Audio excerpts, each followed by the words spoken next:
Good morning students. आज हम लोग सेकंड यूनिट से रिलेटेड कुछ प्रॉब्लम्स करेंगे। फर्स्ट प्रॉब्लम है, सिद्ध कीजिए कि निर्देश तंत्र एस डैश में स्थित वृत्त x dash square plus y dash square equals to are zero square निर्देश तंत्र एस के सापेक्ष दीर्घवृत्त प्रतीत होता है, जबकि तंत्र एस डैश निर्देश तंत्र एस के सापेक्ष नियत वेग से गतिशील है। Show that the circle x dash square plus y dash square equals to are zero square in frame S dash appears to be an ellipse in frame S dash while the frame S dash is moving with constant velocity relative to S. यहाँ S यानी हमें सिद्ध करना है कि S dash में जो वृत्त स्थित है वो निर्देश तंत्र S में एक दीर्घ वृत्त दिखाई देगा। S के प्रेक्षक के सापेक्ष वो एक दीर्घ वृत्त की फॉर्म में दिखेगा, ना कि एक वृत्त दिखेगा। और यहाँ पर S डैश निर्देश तंत्र के सापेक्ष S नियत वेग से गतिशील है। तो हमने ये मान लिया है कि S निर्देश तंत्र के सापेक्ष S डैश प्लस x दिशा में नियत वेग v से गतिशील है। तो लॉरेंज रूपांतरण समीकरण से हम लिख सकते हैं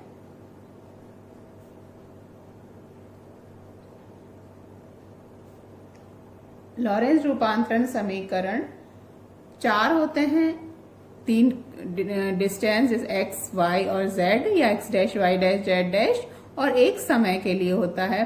यहाँ पर हमें टाइम के कोई वो अलग का वाले की जरूरत नहीं है, तो हम सिर्फ इन्हीं के लिए जो लॉरेंज रूपांतरण समीकरण है वो लिखेंगे। और वो क्या है, x dash is equal to gamma X minus we T, X दिशा में इस तरह से रूपांतरण होगा।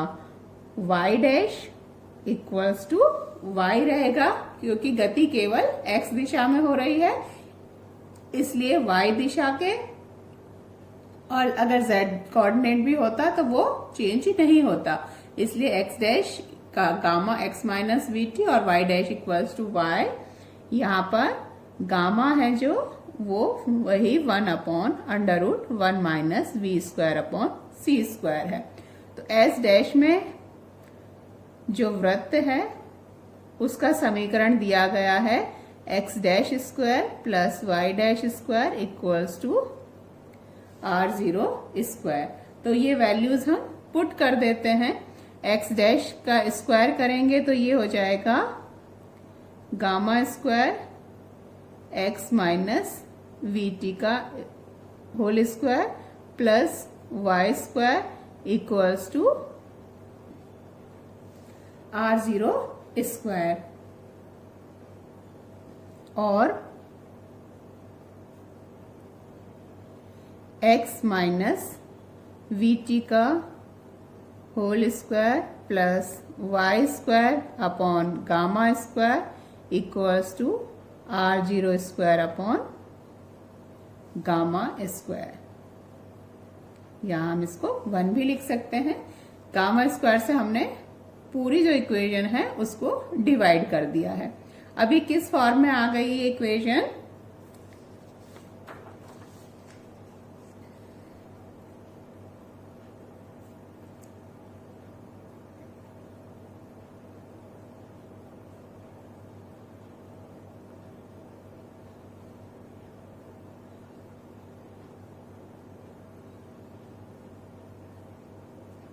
इस फॉर्म में ये इक्वेशन लिखी जा सकती है, जो कि एक इलिप्स का इक्वेशन है। किस तरीके से कि इसको हम 1 करने के लिए यहां पर इस तरह से भी लिख सकते हैं कि x माइनस, पहले हम इस तरह से लिख लेते तो वो ज्यादा ठीक रहता, गामा स्क्वायर प्लस जो इक्वेशन हमारे पास आई थी Y square is equal to are zero square.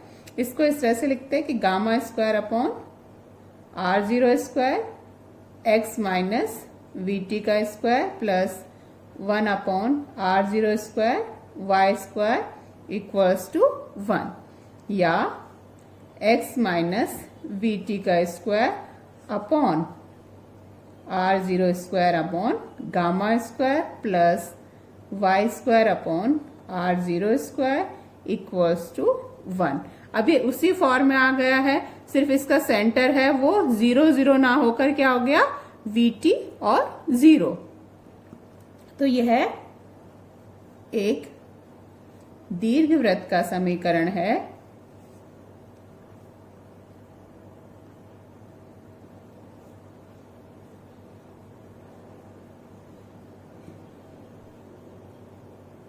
जिसका केंद्र vt 0 होगा तथा जो एक्सिस होंगे a वो होगा a स्क्वायर या a होगा वो r0 अपॉन गामा और b होगा वो r0 होगा। तो ये x और y कोऑर्डिनेट में आ गया है और ये किसके कोऑर्डिनेट है, s निर्देश तंत्र के। तो इससे सिद्ध होता है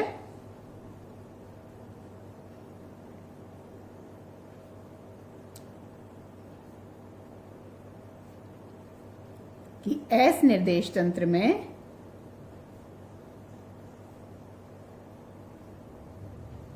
यह दीर्घवृत्त दिखाई देगा। तो जो s डैश निर्देश तंत्र में वृत्त स्थित था वो उसके सापेक्ष माइनस v वेग से, s डैश अगर s के सापेक्ष प्लस v वेग से गतिशील है तो s डैश के सापेक्ष s है वो माइनस v वेग से गतिशील होगा उसके प्रेक्षक के सापेक्ष। तो रिलेटिव जब वेलोसिटी होती है तो उस समय जिस दिशा में लंबाई हो रही है, जिस दिशा में गति हो रही है, उस दिशा में लंबाई या उसका जो कोऑर्डिनेट है वो चेंज हो जाता है, जबकि उसके लंबवत दिशाओं में जो लंबाइयां होती हैं वो चेंज नहीं होती। ये तो ये जो हमने पहले लंबाई संकुचन किया था उसी का उदाहरण है कि जो वृत्त होगा वो गतिशील अवस्था में दीर्घवृत्त दिखाई देता है। इसी तरह से एक और प्रॉब्लम है कि प्रयोगशाला निर्देश तंत्र में दो कण 0.9 c यहाँ प्रकाश का वेग है, प्रकाश की चाल है, 0.9 c चाल से परस्पर विपरीत दिशा में गतिशील हैं। एक कण का दूसरे के सापेक्ष वेग ज्ञात कीजिए। Two particles are moving with speed 0.9 c opposite to each other in lab frame. Calculate the relative velocity of one particle to another. तो यहां दिया हुआ है कि दो पार्टिकल हैं और वो प्रयोगशाला लैब फ्रेम में 0.9 c चाल से गतिशील है कि एक जिस दिशा में जा रहा है दूसरा उसके विपरीत दिशा में है। तो हम क्या करेंगे कि एक जो कोऑर्डिनेट है उसके साथ एक निर्देश तंत्र एसोसिएट कर देते हैं और दूसरे निर्देश तंत्र को दूसरे पार्टिकल के साथ एसोसिएट कर देते हैं। तो उसी तरह से मान लेते हैं s व s डैश दो निर्देश तंत्र हैं।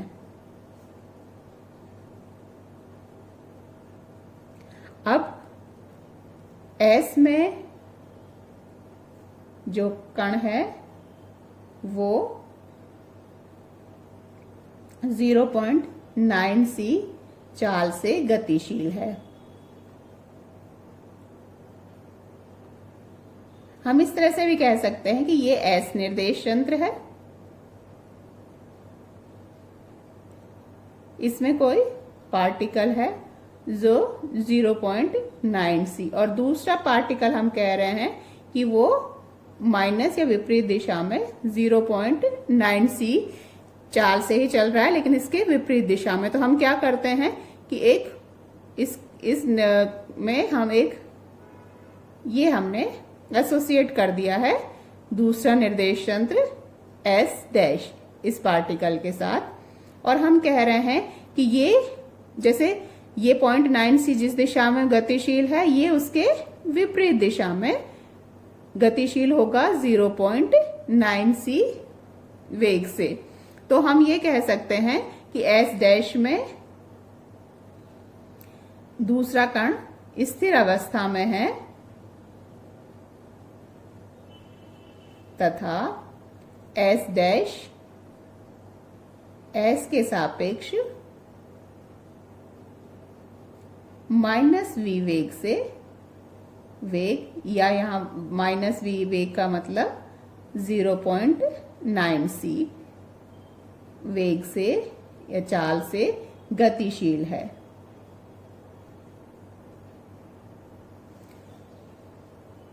तब हम दूसरे का रिलेटिव वेलोसिटी निकाल सकते हैं। तो वही जो हमने लॉरेंज के लिए वेग के रूपांतरण समीकरणों का उपयोग करते हुए वेग संयोजन का जो सूत्र निकाला था, वही यूज करते हुए कि वो था ux dash equals to ux minus v upon 1 minus uxv upon c square.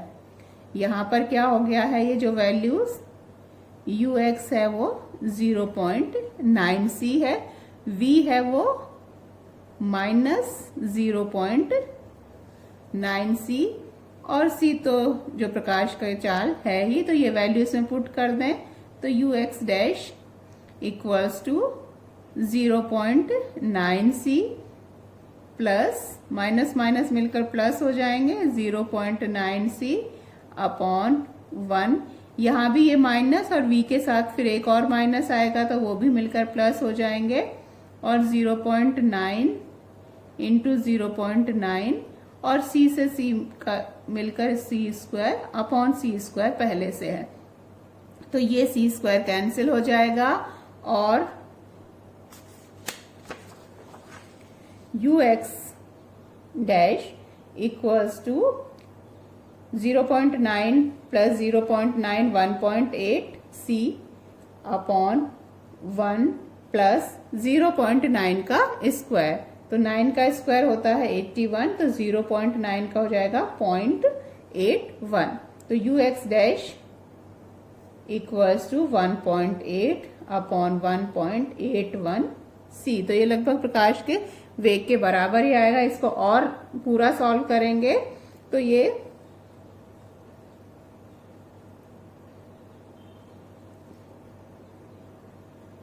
Point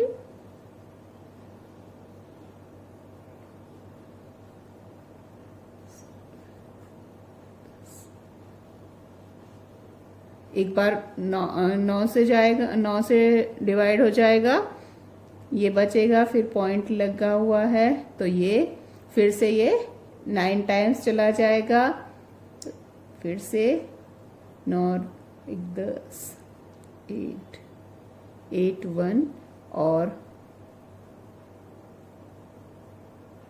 0, तो 5 टाइम्स तो ज्यादा हो जाएगा, 4 टाइम्स जाएगा ये। इसी तरह से और आगे भी चाहे तो, लेकिन इतना काफी है, तो ये हो जाएगा 0.994 c।